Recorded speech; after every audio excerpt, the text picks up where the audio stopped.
Hoje eu vou gravar com óculos, vai ficar esse reflexo aqui, por enquanto. Vai ser assim por quê?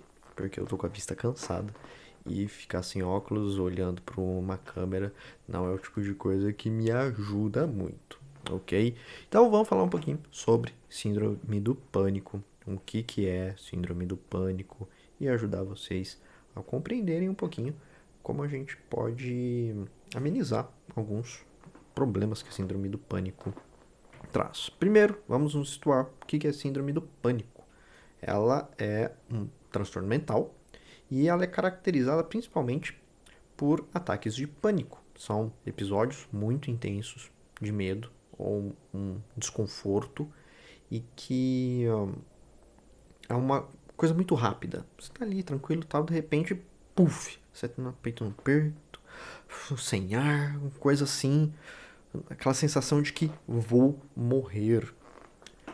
Pode ter palpitações, tremores, falta de ar, tontura, pessoa, né, sudorese, suar muito, mão gelada. E você não consegue, a princípio, prever quando que isso vai acontecer. Do ponto de vista psicológico, aí já começa problemas bem complicados, porque o fato de ser imprevisível quando vão ocorrer os ataques faz com que a pessoa ela tenha o medo de ter outro ataque. E olha que interessante como vai virando um ciclo vicioso. O medo de ter um outro ataque pode gerar um ataque, não necessariamente igual ao primeiro e não necessariamente seja desencadeado pelo mesmo motivo da primeira vez. As outras vezes acabam sendo desencadeadas pelo medo de ter outro ataque. E aí, do ponto de vista comportamental, o que acontece? Essa pessoa começa a evitar lugares, essa pessoa começa a evitar qualquer tipo de contato social por causa do medo de ter um ataque de pânico. Vamos entender um pouco sobre o aspecto neurofisiológico. Aqui não é aula de neuroanatomia, mas só para vocês entenderem que não é algo simplesmente psicológico. Nós temos no sistema límbico uma amígdala que ela regula esse aspecto de reação ao medo no nosso cérebro. Nós temos algumas evidências de que essa amígdala ela está ligada a reações desproporcionais ao medo. Então, existe um fundo neurofisiológico também na síndrome do pânico. Não é unicamente neurofisiológico, não é unicamente psicológico, não é unicamente ambiental.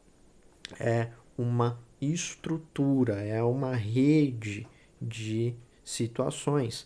A pessoa, ela já possui uma neuroanatomia no sistema límbico dela que favorece reações um tanto quanto desfavoráveis, somado à interpretação que essa pessoa faz em relação a o ambiente que ela está inserido, faz com que ela tenha essas reações desproporcionais. Um ambiente que muitas vezes pode ser de fato ameaçador para essa pessoa, tudo isso junto pode desencadear uma síndrome do pânico. O que nós temos que fazer? Terapia, reestruturação cognitiva, a pessoa compreender que certos medos não são necessários, compreender o que de fato é determinadas situações, a segurança de determinadas situações, que outros ataques não necessariamente vão vir, que ela pode compreender os sinais do corpo dela. E nessa de compreender os sinais, uma coisa que eu acho muito interessante na minha experiência profissional. Eu tive um cliente, eu já devo ter comentado sobre ele em outros vídeos, em que ele sempre sentia uma gastura, putz, no peito apertado, sudorese, agitação, eu vou infartar, vou infartar. E eu não entendi o que estava acontecendo. Muita investigação, putz, um padrão de comportamento. E, sabe, aquela coisa. Nós, profissionais de saúde mental, o que nós temos? Nós temos basicamente o que vocês relatam. Quando eu encaminho para um psiquiatra, para um neurologista, se faz alguns exames de imagem, a gente capta mais algumas outras coisas. Mas dentro da conduta comportamental, o que nós temos é a fala de vocês. Então, se vocês não falarem tudo, a gente nunca vai perceber. Até que num belo dia, eu atendi esse cliente na cerca de 7, variava entre 7 da noite e 8 da noite, dependendo da semana, a dinâmica de trabalho dele. E aí, durante a sessão, tudo, era sessão formato online, ele me puxou uma garrafa de café. 8 horas da noite. E eu falei, nossa, tomando café agora? Ah, eu tomo bastante café. Tá. Então você bota cafeína a rodo pra dentro do corpo? É, sim, por quê? Cafeína deixa agitado. Tenta não necessariamente tomar café, mas tenta diminuir, porque pode ser isso. Dito e feito, alta sensibilidade à cafeína, tomava muito café, ficava aquela coisa esbaforada. Mas no final da noite, porque também era o horário que ele acabava mais tomando café, porque ainda tinha que ter ritmo de trabalho. Entenda que não era síndrome do pânico, era simplesmente excesso de cafeína. Mas ele estava interpretando como uma síndrome do pânico, como um início de infarto. Então nós temos que entender também o que nós estamos fazendo com o nosso corpo.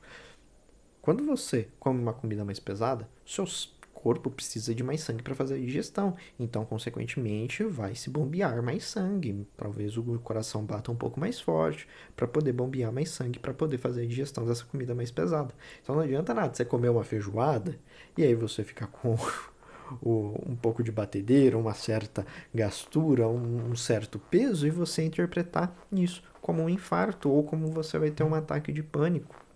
É necessário que você entenda o que você está fazendo com o seu corpo, o que você está colocando dentro do seu corpo e quais são as reações naturais do corpo diante de certas circunstâncias, para a gente não ficar colocando tudo no mesmo balaio de gato, que é a síndrome do pânico. Pessoas que têm de fato síndrome do pânico, nós temos que fazer terapia, tem que fazer o devido acompanhamento.